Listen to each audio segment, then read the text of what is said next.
ሰላም እንዴት ናችሁ? የደሱ ሄልዚ ቤተሰቦች እኔ እግዚአብሔር ይመስገን ደህና ነኝ። በያላችሁበት ሰላማችሁ ይብዛ።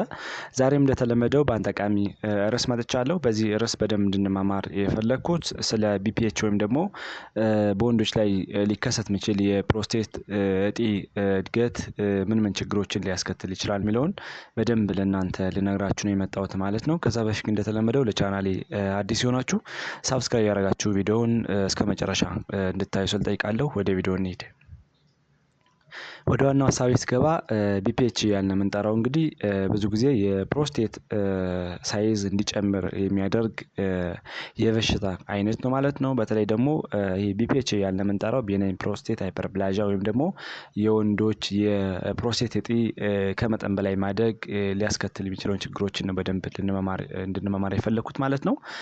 ይሄ እንግዲህ እንደሚታወቀው በተለይ ደግሞ በወንዶች ላይ ኮመን እና ሞስት ኮመን የሆነ ችግር ነው ማለት ነው። በወንዶችን ሊያጠቃ የሚችል ነው ማለት ነው። ብዙ ጊዜ ወንዶች ላይ እድሜያቸው ከ60 እና ከዛ በላይ ሲሆን የፕሮስቴት እጢ ሪስኪ ተደርጎ ይቆጠራል ማለት ነው። በተለይ ደግሞ እድሜያቸው እየጨመረ ሲሄድ ወንዶች ላይ እንደዚህ አይነት ችግር ያጋጥማል ማለት ነው። ይሄ እንግዲህ የዚህ የፕሮስቴት እጢ እድገት ብዙ ጊዜ ቤናይን ነው ወይም ደግሞ ካንሰረስ ሴል አይደለም። ቤናይን የሆነ እዛው ላይ እድገቱን ሊቀጥል የሚችልና ወደ ሌሎች ኦርጋኖች ወይም ደግሞ ሴሎች ዲስሚኔት ሊያደርግ የማይችል የህመም አይነት ነው ማለት ነው። ስለዚህ ማሊግናንት አይደለም ማለት ነው። ፕሮስቴት እንግዲህ እንደሚታወቀው የሚገኘው ብዙ ጊዜ ከብላደር ዝቅ ብሎ ነው። እንደገና ደግሞ ከሬክተም ፊት ለፊት ነው የሚገኝ ማለት ነው። እንግዲህ የፕሮስቴት ፋንክሽኑን ስናይ ብዙ ጊዜ ሰሚናል ፍሉዶችን ነው የሚያመርት። እነዚህ ሰሚናል ፍሉዶች ወይም ደግሞ ሴበብ ለምንጠራው ብዙ ጊዜ ስፐርምን በመደገፍ ወይም ደግሞ የስፐርምን ኑሪሽ በማድረግ እና ፕሮቴክት በማድረግ በደንብ የስፐርም ሙቭመንት ሊያፋጥን የሚችል የፈሳሽ አይነት ነው ማለት ነው። ስለዚህ ብዙ ጊዜ ሳይዙን ስናይ የዚህ ግላንድ ሳይዙን ስናይ እንደ ፒነት ወይም ደግሞ ዋልነት አይነት ቅርጽ ያለው የለውዝ አይነት ቅርጽ ያለው ሆኖ ዩሪቴራል ሸፍኖ ሊገኝ የሚችል የግላንድ አይነት ነው ማለት ነው። ስለዚህ ብዙ ጊዜ ይሄ ፕሮስቴት ግሮ ሲያደርግ ሳይዙ ይጨምራል ማለት ነው። በዛ ሂደት እንግዲህ ሽንት በስርዓት ፍሎ እንዳያደርግ ስፐርም ወይም ደግሞ ሰው ኢጃኩሌት ሊያደርግ ሲል በማስቸገር የሚታወቅ በሽታ ነው ማለት ነው። ፕሪቫላንሱን ስናይ ብዙ ጊዜ እድሜያቸው ከ60 በላይ የሆኑ ሰዎች በተለይ ወንዶች ላይ 50% አካባቢ የፕሮስቴት ሳይን ይታይባቸዋል ተብሎ ይታሰባል ማለት ነው። እንዲሁም ደግሞ እድሜያቸው 85 ሲሆን ወንዶች 90% አካባቢ የቢፒኤች ወይም ደግሞ የቤናይን ፕሮስቴት ሃይፐርፕላዥያ ለምንጠራው ሳይንና ሲምፕተም ይታይባቸዋል ተብሎ ይታሰባል ማለት ነው። ከዚህ በተጨማሪ በቢፒኤች የተያዙ ወይም ደግሞ ይሄ ቤናይን ፕሮስቴት ሃይፐርፕላዥያ ለምንጠራው የተያዙ ሰዎች እንደሚታወቀው ግማሽ ፐርሰንት ወይም ደግሞ 50% ያህሉ ሰዎች ብዙ ጊዜ ትሪትመንት የሚያስፈልጋቸው ናቸው ማለት ነው። ስለዚህ ካልታከሙ ለተለያየ ችግር ሊደርስባቸው ይችላል ማለት ነው። ዋርኒንግ ሳይን ኦፍ ቢፒኤች ወይም ደግሞ ይሄ አደገኛ ምልክት ኦፍ የቤናይን ፕሮስቴት ሃይፐርፕላዥያ ምን ናቸው ብለው ስናይ እንደምታውቀው በጣም እድገቱ ተጨመረና ግሮዙ ኢንዋርድ ስለሆነ ብዙ ጊዜ ዩሪተራን ኮምፕረስ በማድረግ ሽንት በስርዓት ፍሎ እንዲያደርግ ያደርጋል። ስፐርም በስርዓት ሰው ሴክስ ካረጉ በኋላ በደንብ ኢጃኩሌት እንዲያደርጉ ሊከለክል ይችላል ማለት ነው። በዛ ሂደት ዩሪተራን ኮምፕረስ ሊያደርግ ይችላል። በተለይ ደግሞ ሊታዩ የሚችሉ ሲምፕተሞች አሉ እንደ ድሪብሊንግ ዩሪን ድሪብል ሊያደርግ ይችላል አንድ ሰው ወይም ደግሞ የሽንት መንጠብጠብ ነገር ሊኖር ይችላል። እንደገና ደግሞ ሽንት ለመሽናት መቸገር ሊሆን ይችላል። ኢንኮንቲኔንስ ሊኖር ይችላል። ሽንት ከሸናን በኋላ የመንጠብጠብ ስሜትና ሱሪን የማራስ ነገር ሊኖር ይችላል። እንዲሁም ሰደን የሆነ ወይም ደግሞ አርጀንት የሆነ ሽንት የመሰማት ነገር ሊኖር ይችላል። ከዚህ በተጨማሪም ፔን ይኖራል። በተለይ ደግሞ ዩሪኔስ ስናደርግና ኢጃኩሌት በምናደርግበት ጊዜ የሽንት ህመም ወይም ደግሞ ዲስኮምፎርት ሊፈጥር ይችላል ማለት ነው። ከዚህ በተጨማሪ ሌሎችም ይኖራሉ። በተለይ ደግሞ የሽንት ከለር መቀየርም ሊኖር ይችላል ማለት ነው። እንዲሁም ደግሞ የሽንት ሽታ መቀየር በተለይ ደግሞ ቅድም እንዳለው ኢንፍላሜሽን ስለሚኖር አንዳንድ ነገሮች ስለሚኖሩ የሽንት ሽታና ከለር መቀየር ይኖራል ማለት ነው። እንዲሁም ደግሞ አርጀንሲ፣ ኒክቹሪያ እና ፍሪኩዌንሲ ይጨምራል። በተለይ ደግሞ ሽንት ልንሸና ስንል በደንብ የማጣደፍ አይነት ነገር ፍሪኩዌንሲው ቶሎ ቶሎ ሽንት እንዲመጣ ሊያደርግ የሚችል ነገር ሊፈጠር ይችላል። እንዲሁም ደግሞ ማታ ላይ ሽንት ቶሎ ቶሎ በተለይ ደግሞ በእንቅልፍ ተኝተን ሽንት ቶሎ ቶሎ ሊያስቸግረን ይችላል ማለት ነው። ይሄ ነው እንግዲህ እንትኑ። ከዚህ በተጨማሪ ካልታከመ ምን አይነት ችግሮችን ሊያስከትል ይችላል የሚለውን ስናይ ብዙ ጊዜ እድገቱ በጣም ከፍተኛ ከሆነና ሳይዙ የጨመረ ከመጣ እንደሚታወቀው የፕሮስቴት እድገቱ ኢንዋርድ ነው። ይሄ ቤላይን የሆነ እድገት ወደ ውስጥ ነው ግሮዝ የሚያደርገው እና ብዙ ጊዜ ሽንትን ሽንት እንዳይወጣ ወይም ፈሳሽ እንዳይወጣ መርዛማ ንጥረ ነገሮች እንዲያወጡ ስለሚከለክል ብዙ ጊዜ ዩቲአይ የሚባለው ሊከሰት ይችላል ማለት ነው። ወይም ደግሞ ሽንት ስታግናንት ሆኖ ለብዙ ሰዓት ስለሚቆይ እንደዚህ አይነት ችግር ሊፈጠር ይችላል። ሌላው ደግሞ ብላደር ስቶን ይኖራል። በተለይ ቅድም እንዳልነው ዩሬተራን ኮምፕረስ አድርጎ የሚይዝ ከሆነ በደንብ ሽንት እንዳንሸና ስለሚከለክል ስቶን ሊፈጠር ይችላል ማለት ነው። የተለያዩ ስቶን አይነቶች ሊፈጠር ይችላል። ከዚህ በተጨማሪ ሄማቹሪያ ይኖራል።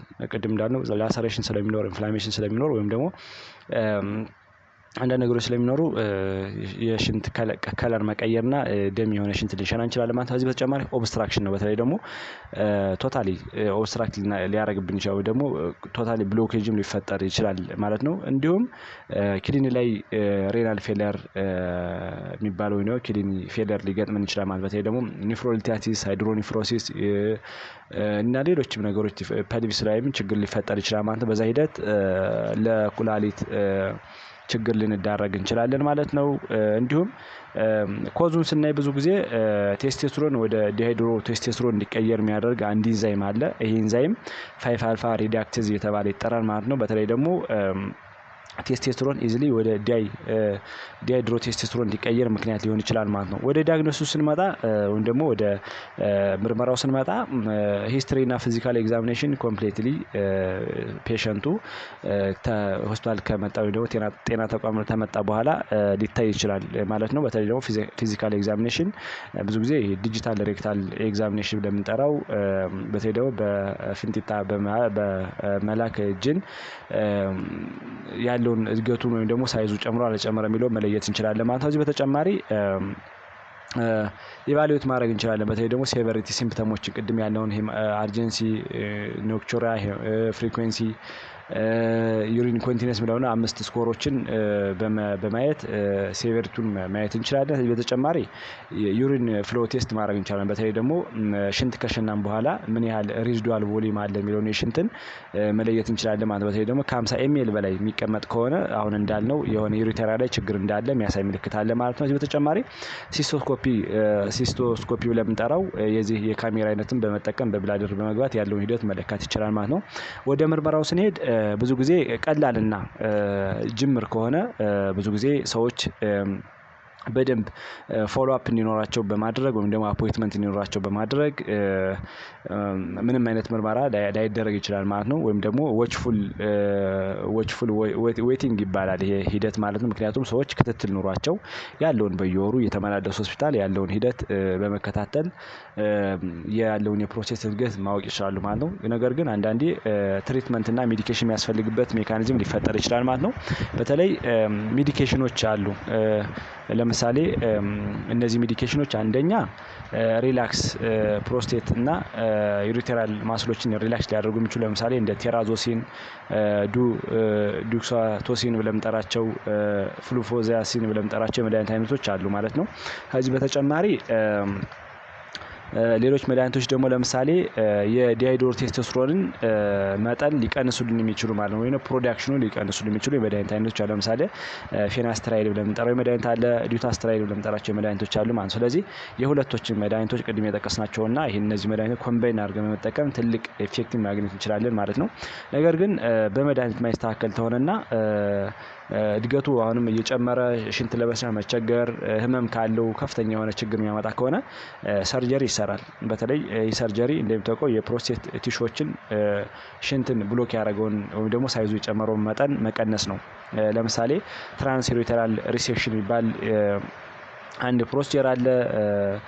ሌላው ደግሞ ይሄ እንግዲህ በዩሪተራ በመግባት ሪሴክት ማድረግ ነው ወይም ደግሞ በመታገዝ ሪስክ ቴስኮፕ የሚባል ማቴሪያል አለ በሱ በመታገዝ ማስተካከል ነው። ከዚህ በተጨማሪ ትራንስ ዩሪተራል ኢንሲሽን የሚባልም ቴክኒክ አለ ማለት ነው። እንዲሁም ደግሞ አሁን የመጣ ሚኒማሊ ኢንቬዚቭ ትሪትመንት የሚባልም አሁን በተለይ ደግሞ አውት ፔሽንት ላይ ብዙ ጊዜ ተኝተው የማይታከሙ ፔሽንቶች ላይ የሚሰራላቸው የሰርጀሪ አይነት ነው ማለት ነው። ወደ ፕሪቬንሽኑ ስንመጣ ፕሪቬንሽን ላይ እንግዲህ በተለይ ደግሞ ሬጉላር የሆነ ሴክስ ሰዎች እንዲያደርጉ ይመከራል። በተለይ ደግሞ በወር ውስጥ ከ21 እና ከዛ በላይ 21 እና ከዛ በላይ ሴክስ እንዲያደርጉ ይመከራል። ሌላው ሄልዚ የሆኑ ምግቦችን መመገብ በተለይ ፍሩቶችን፣ ቬጂቴብሎችን እና እነዚህ ሄልዚ ፋቶችን በደንብ ሊጠቀሙ ማድረግ ነው። እንዲሁም ደግሞ ለምሳሌ እነዚህ እነ ቤሪ፣ ብሮኮሊ፣ ሲትረስ ፍሩት፣ ነነት፣ ቶማቶ፣ ቱርመሪክ ብለን የምንጠራቸው የምግብ አይነቶችን መመገብ ይችላሉ። ሌላው ደግሞ ይሄ ሲዶችን ፐምፒኪን ሲድ፣ ፍሌክስ ሲድ ብለን የምንጠራቸው የቅባት እህሎችን እንደ ለውዝ አይነት እንደ ተልባና የዱባ ፍሬ አይነት ዘይት ያላቸውን ነገሮች መመገብ ይችላሉ ማለት ነው። ከዚህ በተጨማሪ ደግሞ ማስወገድ ያለባቸው ምግቦች ፕሮሰስ የሆኑ ምግቦች፣ ስኳር የበዛባቸውን፣ ጨው የበዛባቸውን እና ካፊን ነገሮችን ማስወገድ አለባቸው። እንዲሁም ደግሞ ከፍተኛ የሆነ ሬድ ሚት ወይም ደግሞ ቀይ ስጋን እንዳይመገቡ መከልከል ነው። ሌላው ኤክሰርሳይዝ የሚያደርጉ ነው። በተለይ ደግሞ ይሄ ኬግል ኤክሰርሳይዝ ወይም ደግሞ ፔልቪክ ፍሎር ኤክሰርሳይዝ በደንብ እንዲያዘወትሩ መምከር ነው ማለት ነው። በተለይ ደግሞ አጠቃላይ ኤክሰርሳይዝ ማድረግ የካርዲዮቫስኩላር ኢንቴግሪቲን ስለሚጨምር ጤንነቱ የተጠበቀ ፕሮሴስ እንዲኖረን አጠቃላይ የሰውነታችን ጤና የተጠበቀ እንዲሆን ያደርጋል ማለት ነው። ደግሞ ኮሌስትሮል የበዛባቸው ምግቦችን መቀነስ፣ ብለድ ፕሬሸርና በተለይ ደግሞ ብለድ ሱገርን ማስተካከልና ኮንትሮል ማድረግ በጣም አስፈላጊ ነው ማለት ነው። ስለዚህ ወንዶች በተለይ ጥሩ ግንዛቤ አግኝታችኋል ብዬ አስባለሁ። ቀጣይ ላይ የምለቃቸው ቪዲዮዎች ለእናንተ እንዲደርሳችሁ ላይክ፣ ሼር እንዲሁም ደግሞ ሳብስክራይብ ያደርጋችሁን ተብራችሁ እጠይቃለሁ። ባይ ባይ።